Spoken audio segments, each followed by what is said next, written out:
Então, questão número 16, pessoal. Questão número 16 é fácil, fácil. Vocês vão ver que, sabendo os casos proibitivos, é muito fácil resolver certos tipos de questão. Você consegue resolver rápido, você consegue acertar e ainda de quebra economiza tempo para resolver as questões que tiverem um alto nível de complexidade. Então, vamos para a questão número 16.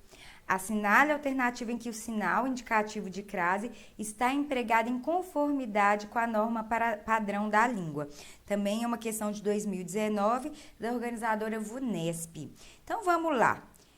Quando eu olho para a letra A, eu nem me dou o trabalho de ficar lendo tudo. Sabe por quê?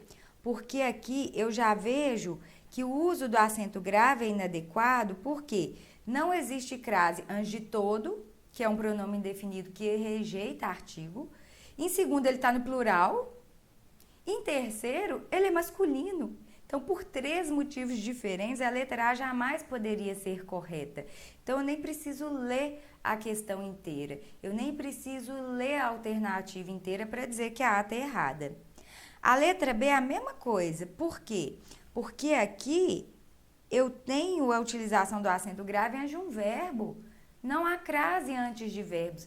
Verbos não admitem artigo, portanto, não admitem crase. Então, eu também não preciso ler a letra B. Aqui aconteceu a mesma coisa, tá? Então, aqui na B, eu nem preciso me dar o trabalho de ler a alternativa inteira.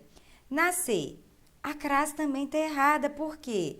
Porque ela foi utilizada antes de uma palavra masculina. É claro que é possível utilizar a crase antes de uma palavra masculina quando existe a palavra moda subentendida, como a gente viu no exemplo anterior, que o cara fez um gol à moda de Pelé, não é mesmo? Ele fez um gol a Pelé. Nesse caso, a concordância é feita com a palavra moda que está subentendida.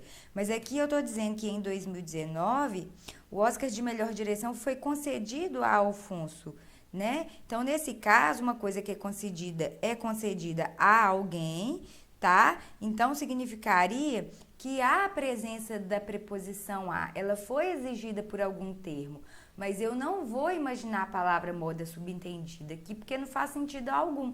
Então, aqui eu não devo utilizar o acento grave. O a é apenas uma preposição exigida pelo verbo, tá?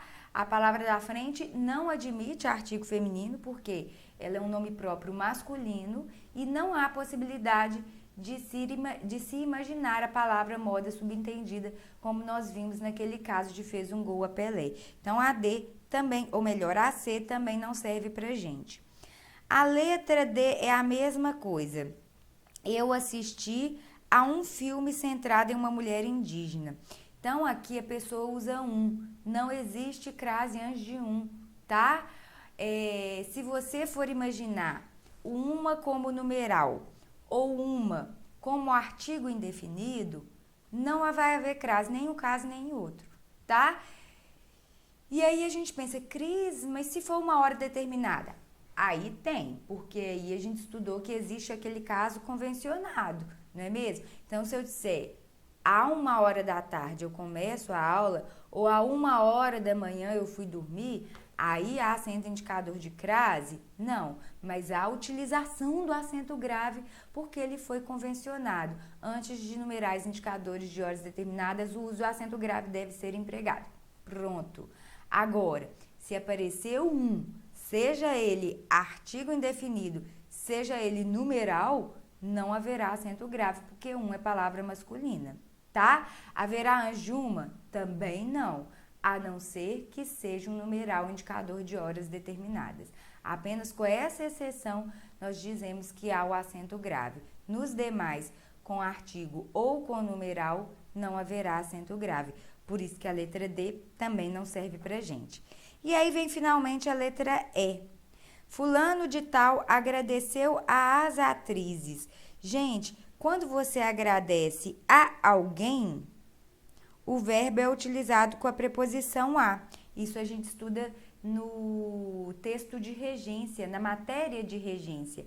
Você agradece alguma coisa a alguém.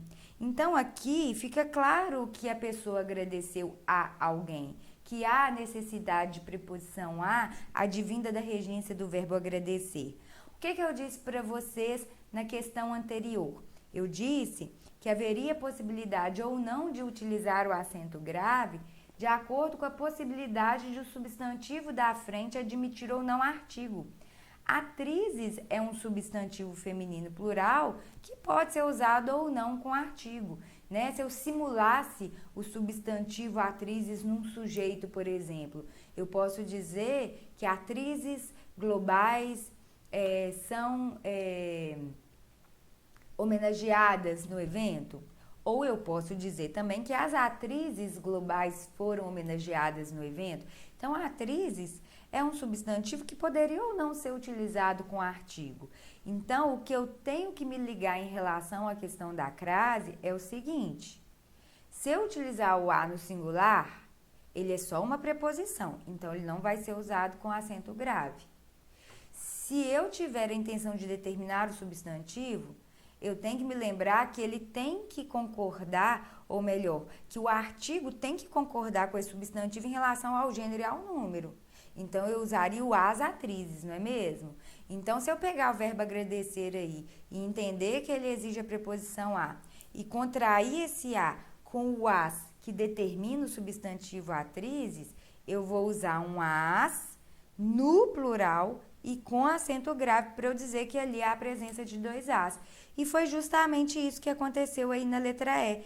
Eles usaram o as no plural e com acento grave para mostrar justamente a presença do a, preposição exigida pelo verbo, que envolve a questão de regência, e do as, artigo que determina o substantivo atrizes.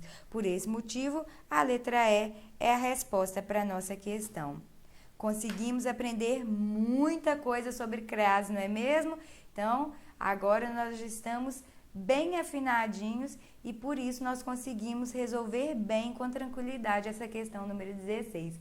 Então, até a próxima questão.